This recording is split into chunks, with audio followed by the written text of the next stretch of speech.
Baik, bismillahirrahmanirrahim. Assalamualaikum warahmatullahi wabarakatuh. Selamat pagi, selamat siang, dan selamat sore untuk Ananda semua.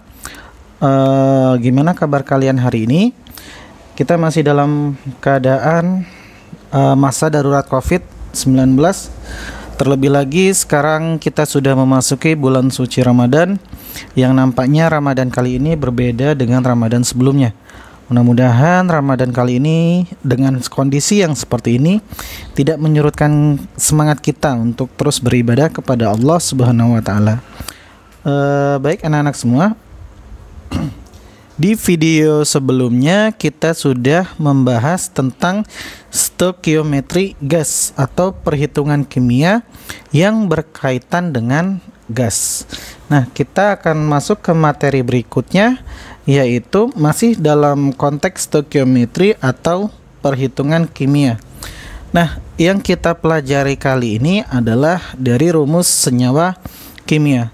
Jadi rumus senyawa kimia itu ada dua. Yang pertama adalah rumus molekul, kemudian yang kedua adalah disebut sebagai rumus empiris. Ya, jadi ada rumus molekul, ada rumus empiris. Apa itu rumus molekul dan apa itu rumus empiris? Kita akan coba lihat dari contohnya terlebih dahulu. Contoh dari rumus molekul adalah C6H12O6, dan rumus empiris contohnya adalah CH2O sebanyak 6 kali. Nah, kira-kira adakah hubungan antara rumus molekul dan rumus empiris? Coba kita cross check. Ini C6H12O6 untuk rumus molekulnya. Rumus empirisnya adalah CH2O sebanyak 6 kali. Kalau kita lihat ini rumus empirisnya, ya. Jadi rumus empiris itu ternyata rumus yang sederhana dari rumus molekul. Jadi ini kan C-nya ada 6, hanya 12, O-nya ada 6. Kita sederhanakan sama-sama bagi 6. Jadi hasilnya adalah CH2O. Inilah yang disebut dengan rumus empiris. Jadi rumus empiris itu adalah menyatakan perbandingan paling sederhana dari atom-atom dalam suatu rumus molekul. Ya, jadi ini adalah perbandingan rumus yang paling sederhana dari suatu rumus molekulnya, atau menunjukkan perbandingan mol paling sederhana. Ya, jadi menunjukkan mol yang perbandingan mol paling sederhana. Sedangkan kalau rumus molekul itu sendiri adalah menyatakan jumlah atom-atom yang terdapat dalam suatu molekul. Jadi kalau rumus molekul itu adalah menunjukkan rumus yang sebenarnya atau menunjukkan jumlah atom yang terdapat dalam suatu senyawa. Contoh, misalkan sejumlah sampel zat mengandung 11,2 gram Fe. Jadi zatnya itu ada besinya sebanyak 11,2 gram dan 4,8 gram oksigen. Jadi ada dua unsur, yaitu besi dan oksigen.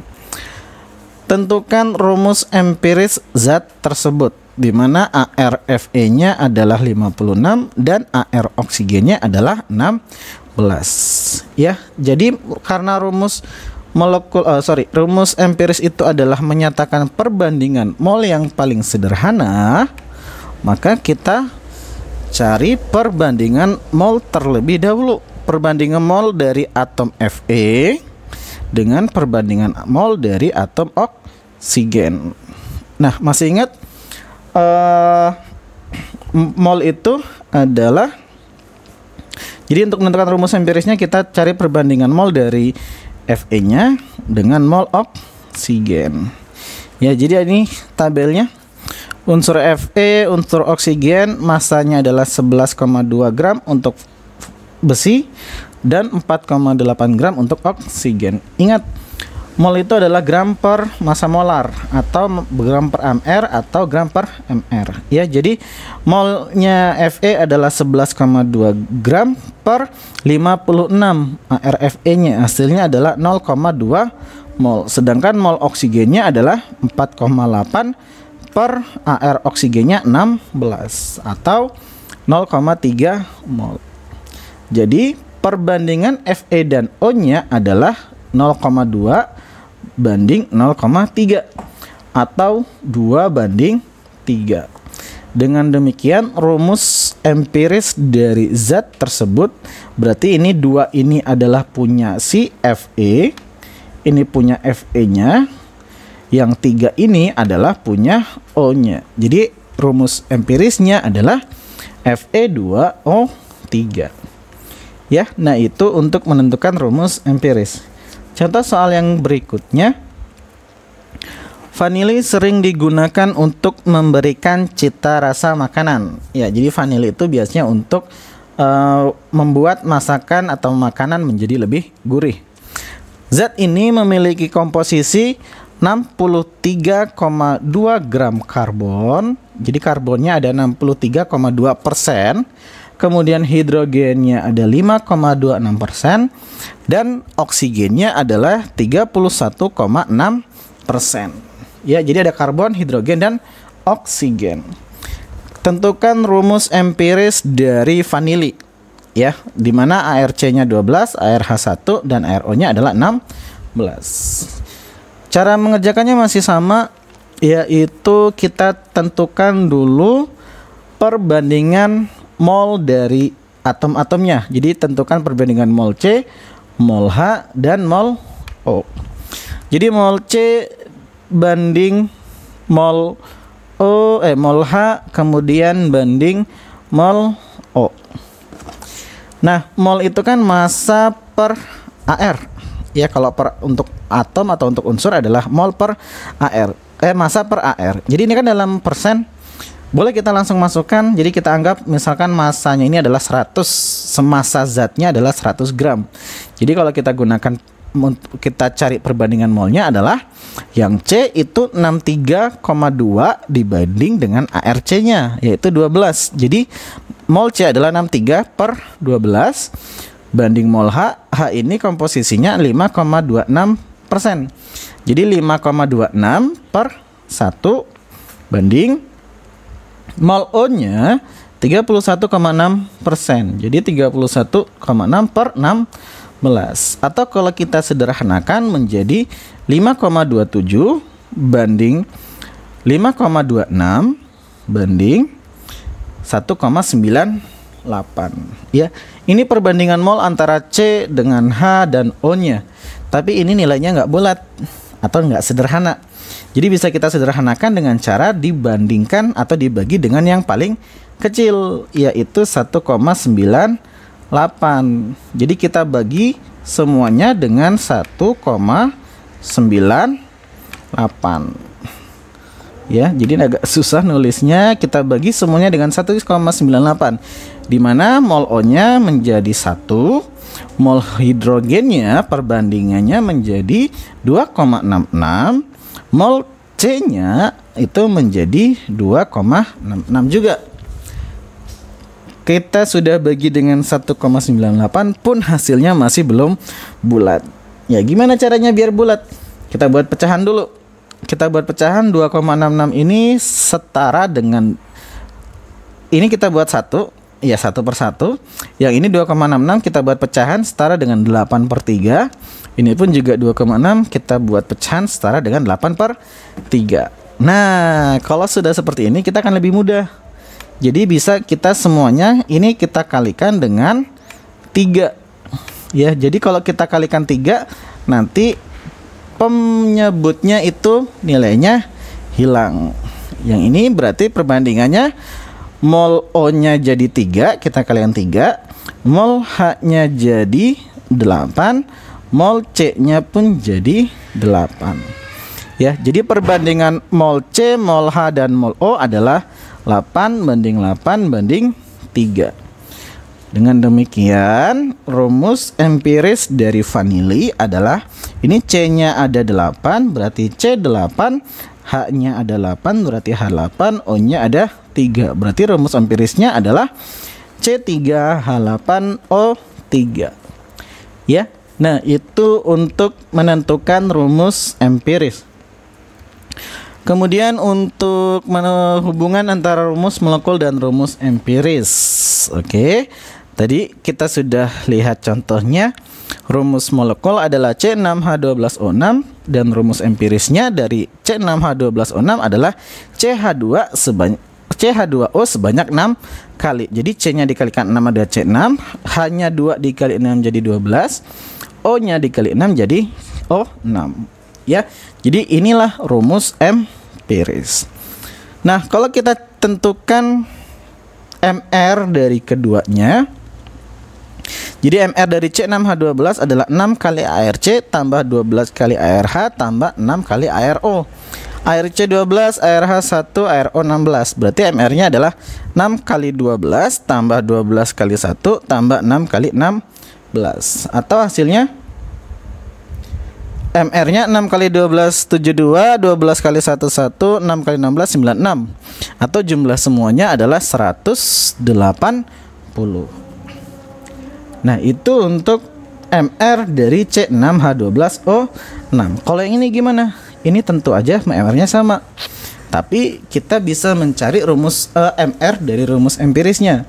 Jadi MR-nya ini kita buat persamaannya menjadi 1 kali ARC tambah 2 kali ARH tambah 1 kali ARO dikali dengan 6. Jadi yang ini adalah MR dari rumus empiris.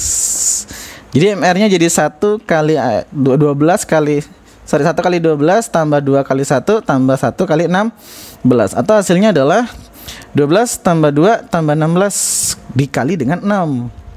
Jadi MR-nya adalah 12 tambah 2 14 tambah 16 30. 30 dikali 6. Hasilnya pun sama dengan 180. Ya, jadi yang 30 ini, yang nilainya 30 ini adalah MR dari rumus empiris. Jadi kita bisa buat hubungannya. Ternyata rumus MR dari rumus molekul adalah MR dari rumus empiris dikali dengan N. N ini kelipatannya atau faktor sederhananya. Ya, jadi N-nya di sini nilainya adalah 6. Atau kalau kita mau mencari nilai N-nya adalah N sama dengan MR dari rumus molekul dibagi dengan MR dari rumus empiris. Jadi kan ini kan N-nya nilainya 6. Cara dapetin 6 gimana? Dapetinnya adalah 180 dibagi dengan 30. 180 bagi 30. 180 ini adalah MR dari rumus molekul. 30 adalah MR dari rumus empiris. Ya.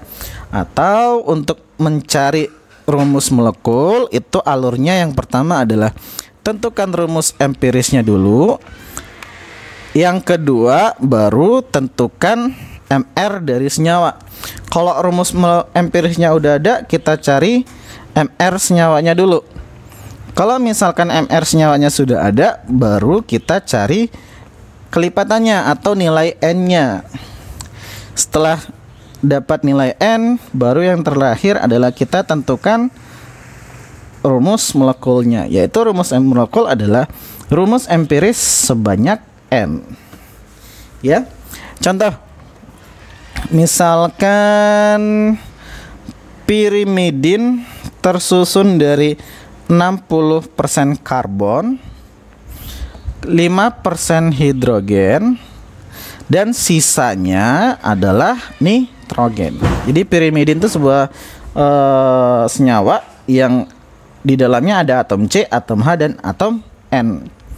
Di mana ARC-nya 12, ARH-nya ini bukan 12 tapi 1. Ya, jadi ARH-nya adalah 1, ARN-nya 14. Jika dalam 1 gram pirimidin itu mengandung 7,5 kali 10 pangkat 21 molekul, tentukan rumus molekul pirimidin tersebut. Ya, jadi langkahnya untuk menentukan rumus molekul dari suatu rumus empiris, yang pertama langkahnya ini langkah pertama. Langkah pertama, ini langkah yang kedua, ini langkah yang ketiga, ini baru langkah yang keempat. Ya, jadi kita yang pertama itu langkahnya adalah menentukan rumus empirisnya. Cara menentukan rumus empirisnya adalah membandingkan. Ya, membandingkan mol C banding mol H banding mol N. Ya, mol C-nya itu C-nya 60%, berat AR-nya 12, berarti mol C-nya 60/12.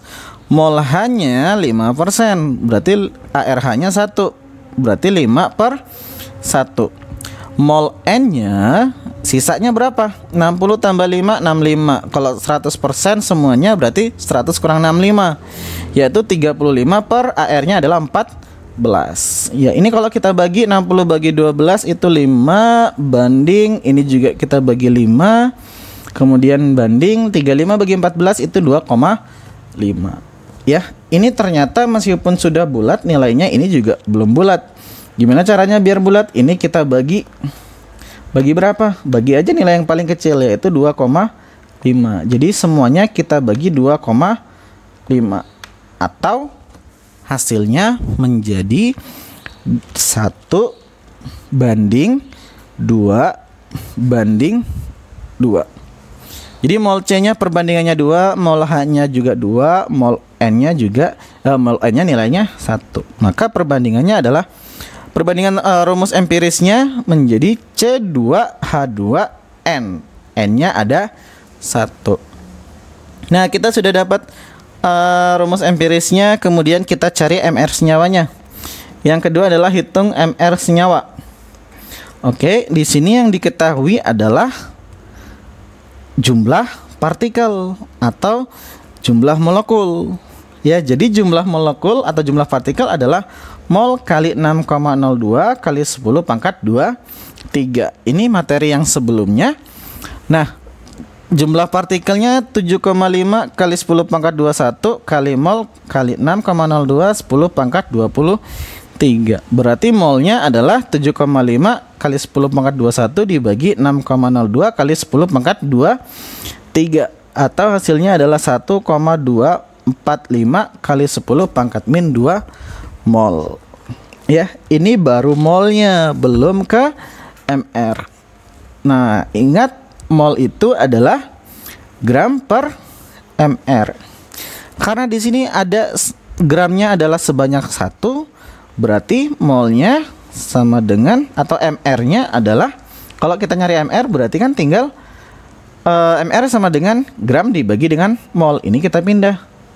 Gramnya itu nilainya 1, MR molnya 1,245 kali 10 pangkat min 2. Jadi 1/1,245 kali 10 pangkat min 2, atau hasilnya adalah 80.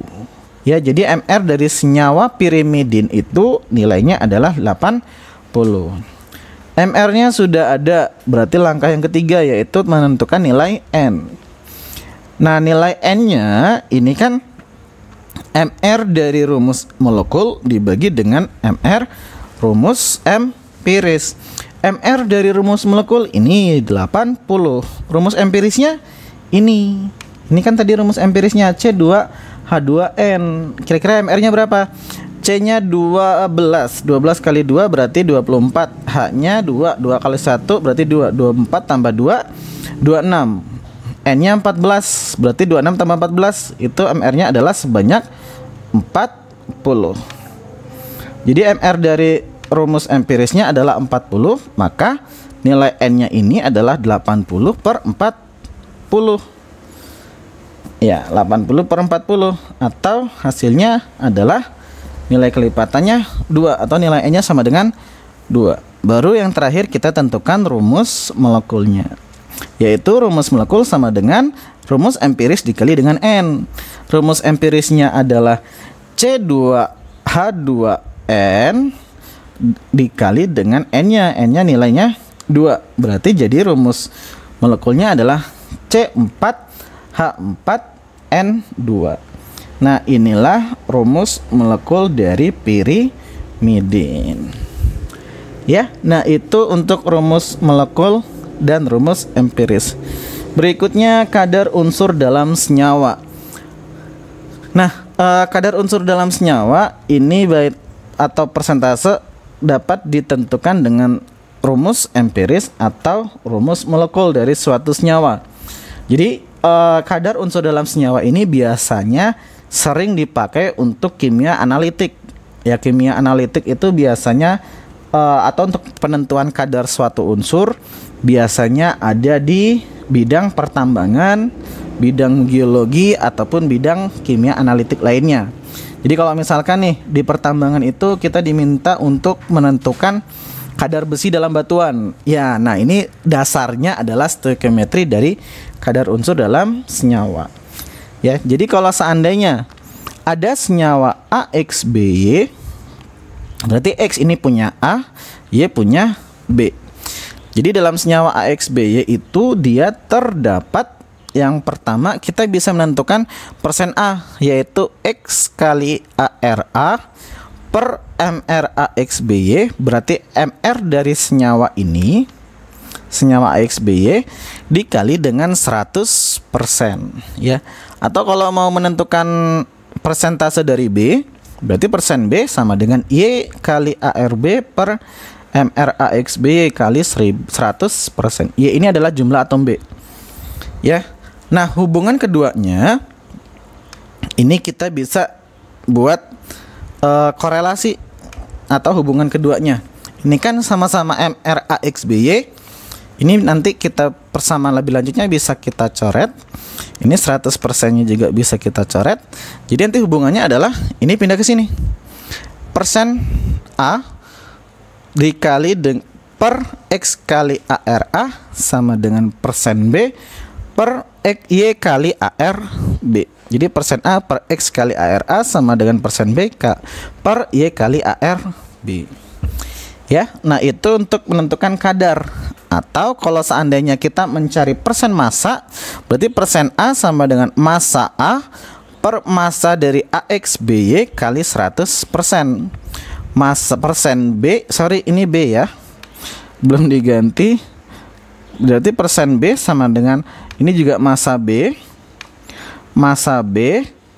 per massa AXB dikali dengan 100%. Ya, atau ini kan kita mencari persennya. Kalau kita mau mencari massanya langsung pun juga bisa.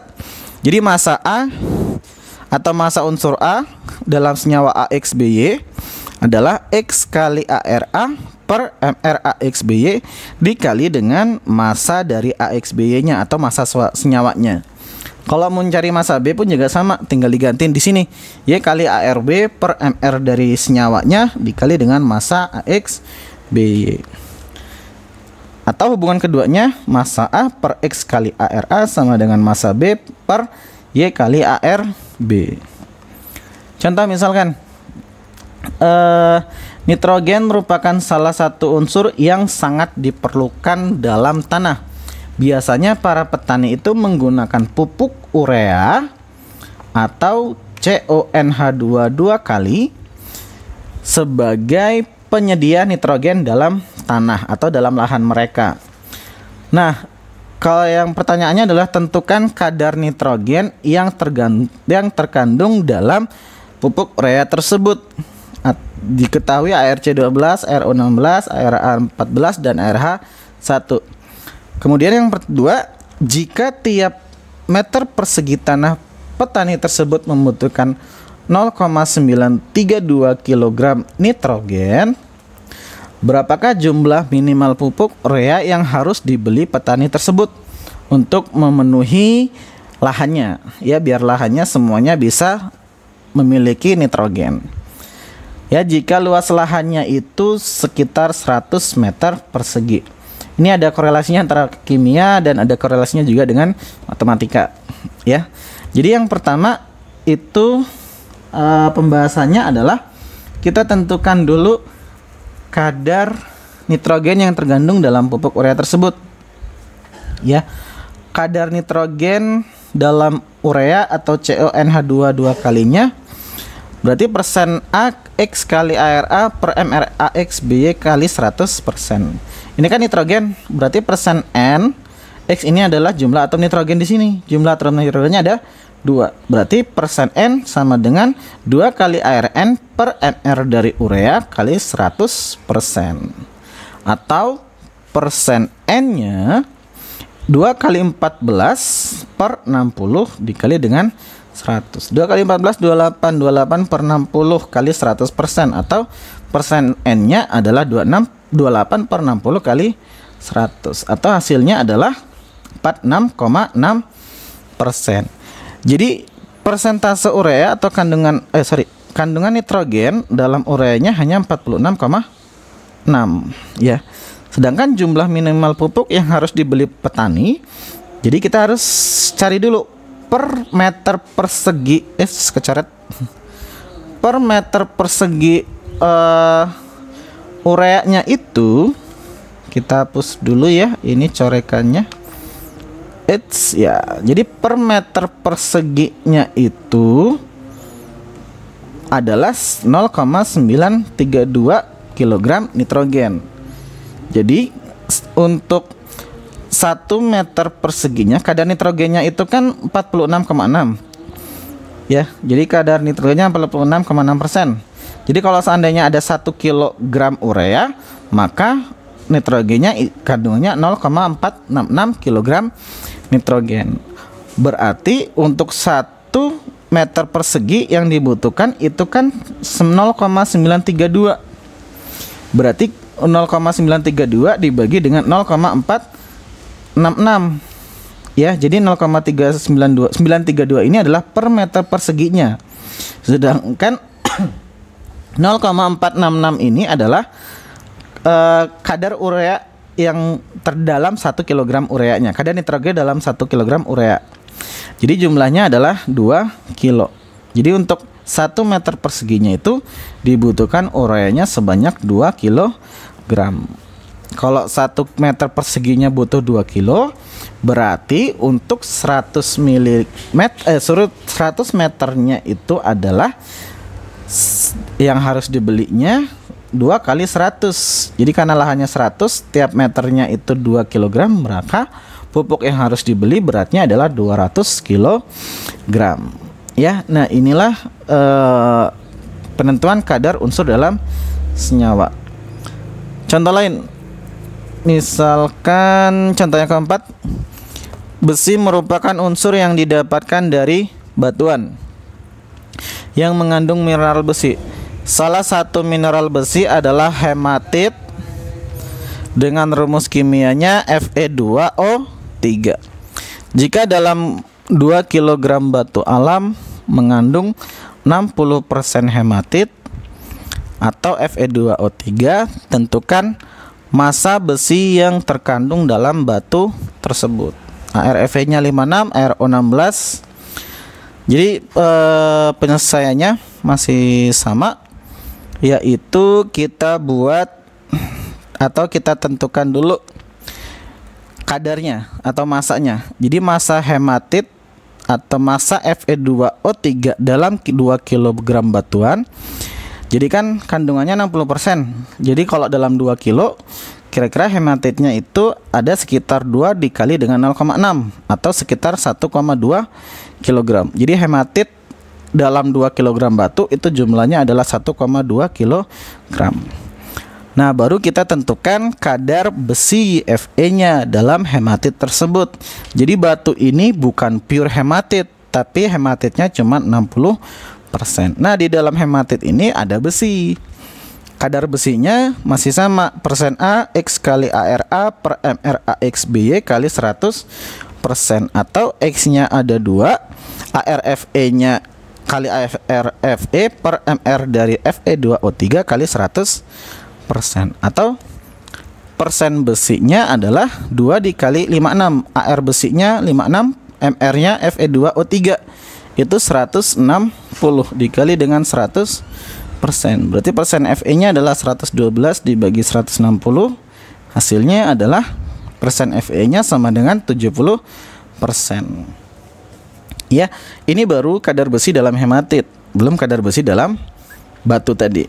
Ya, karena kita baru, nah selanjutnya kita tentukan massa besi dalam 2 kg batuan tadi. Ya, karena kadar besinya hanya 70%, berarti massa besinya adalah 0,7 dikali dengan 1,2. Kenapa kok dikali 1,2 bukan dikali 2? karena 1,2 kilogram ini adalah massa hematit yang terkandung dalam 2 kilo batu alam. Ya, jadi 2 kilonya ini batunya, sedangkan hematitnya sendiri ada 1,2 kilogram. Jadi hasilnya adalah 0,84 kilogram besi atau sekitar 840 gram. Jadi dalam 2 kilogram batu alamnya itu besinya jumlahnya 840 gram. Atau kalau mau pakai cara cepat, sebenarnya bukan cara cepat juga sih. Ada jalan jalan singkat atau jalan tikusnya. Jadi karena tadi kita dapat massa hematitnya itu adalah 1,2 kilogram, kita bisa langsung menentukan kadar besinya. Jadi nggak perlu cari persen Fe-nya, bisa langsung massa A kali X sama dengan X kali ARA per MRA XBY kali massa AXBY. Jadi kalau kita mau cari massa besinya adalah massa Fe 2 kali ARFE per MRFE 2O3 dikali dengan massa Fe2O3. Jadi massa Fe-nya adalah 2 kali 56 per 160 dikali dengan 1,2 kilogram. Jadi ini langsung dikali dengan massa Fe2O3. Jadi kali massa hematitnya. Jadi massa besinya adalah 0,84 kg atau 840 gram. Jadi tidak perlu kita konversikan ke dalam bentuk persentase, kecuali kalau memang ditanyakan persentasenya. Ya, karena kan di sini yang ditanya adalah langsung massa besinya. Oke, mungkin sampai di sini dulu materi kita kali ini. Tinggal 2 sub materi lagi, yaitu kaitannya dengan stokiometri reaksi kimia dan reaksi pembatas. Ya, jadi dasar-dasarnya dari awal tentang ARMR, kemudian konsep mol, kemudian volume molar gas, dan yang terakhir adalah rumus empiris, rumus molekul, dan kadar zat. Itu masih dasarnya untuk menuju ke stokiometri reaksi. Karena kalau sudah paham dari dasarnya, untuk stokiometri reaksi akan lebih mudah. Oke, sampai di sini dulu Bapak akhiri. Assalamualaikum warahmatullahi wabarakatuh. Terima kasih untuk semuanya.